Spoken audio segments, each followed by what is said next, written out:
So it's here. I promised everybody that I would show you that new 1923 biscuit shade on the Flirting with Fashion as soon as I received it. I just got it in last night. Can't wait to show it to you. Coming up.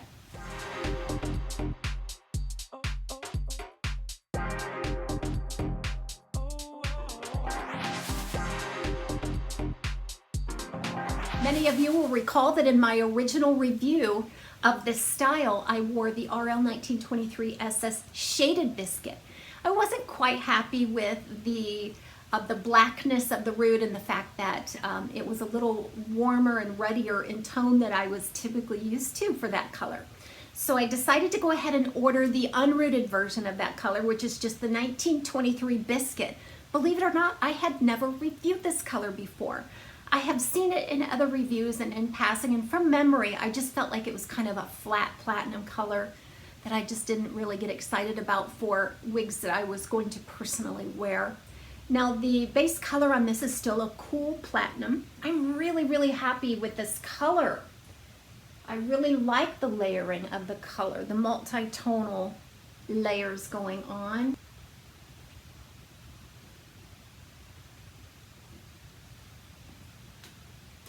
I'm going to do a side-by-side for you a little bit later in this video, but I would love to hear your comments on this color. Have you tried the regular biscuit? Do you like it? What do you like about it, or what don't you like about it? I'm just really pretty thrilled with it. I am not going to be afraid to order this again. I think it's beautiful. And I always love getting a second piece in that same style, because based on just one piece, I never know if what I'm observing may just be on the piece that I have, or is it a pattern among the pieces in this style. So a couple of things. I don't notice any factory silicone on this style. If you remember on the 1923 SS, it was heavily laden and dressed with a silicone from the factory. And although I know that that's going to rub off or wash out, it makes a difference when you first get it out of the box, doesn't it? It looks kind of greasy and dirty to me. It's also very important to see how the cap fits. This is one of the areas that we can see variances in. Now, Raquel Welch, especially the recent styles by Raquel Welch, seem to fit average to average large the best. I struggle to get a good fit on a petite average circumference. With this piece though, I recognized in my original review that it was more average, that I didn't have to cinch in the adjusters as much to get a nice secure fit. It's the same way with this style. So ladies, if you are used to Raquel Welch caps and you depend on them to be larger to accommodate a larger circumference, you may pause on this one just because I now have two pieces that are very average. I didn't have to cinch in the adjusters to get a nice fit for my petite average circumference. So when you have a platinum color like this too, they have to be very careful in how they construct the cap so that the cap doesn't show through. This is such a light color. So what you'll see is that on these kind of unrooted platinums, you'll probably always see like a light beige or cream colored cap underneath. Now there's that monofilament part, which looks very nice. The knotting is very fine. The lace front is beautiful and fine.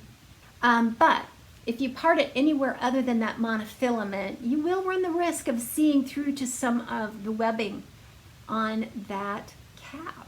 So you just want to make sure that you're not parting it outside of that parting space. Okay, so let's talk about consistency of the style. I think this is just an absolute doppelganger to the style that I received before in the other color. All the measurements are the same. The hair reacts the same. What I'm noticing even more here is just these very much tapered and texturized layers, especially here at the front. Remember, I was having trouble using the heat from my hand to develop lift and contour at the front on the other one. It was the same way with this one. And I've come to realize that when these fibers are taken down and texturized so heavily, they lose a little bit of body. That's not a bad thing. It really gives a nice wispy light texture to peel, which is very consistent with this style. It's just that I'm not getting the lift that I want. So what I did was I heated up my hot air brush And I, once it was heated up, and it's a very low heat anyhow, I just put it there and I kind of did a little bit of contouring right there at the root on both sides of where I felt like I wanted to part it. I may have to do it again a couple of times because you just already noticed that these fibers just aren't, they're just not having it. And it's going to take a little pass of maybe some steam or something to get it to lift and contour. I think that this style is meant to be pieced out, that maybe that off of the face look is going to take a little bit of product to keep it in place. But I would love just to see this pieced out, maybe not flat straight down, but just pieced out and kind of contoured over that eyebrow, but still fluff and get a little bit of lift on the top. I think that is just beautiful. And I think it'll hold pretty well too. I find that I can fluff up some volume at the root on this style and it doesn't immediately fall back down. That is not due to an inordinate amount of permatease. It has a nice moderate amount of permatease, very well done. It's just that these fibers are conducive. This is the True to Life fiber by Raquel Welch, which is heat friendly. I know this is a very polarizing subject.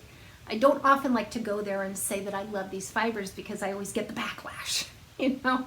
But my experience has been good with these fibers. I am not out there wearing them every day like you are though.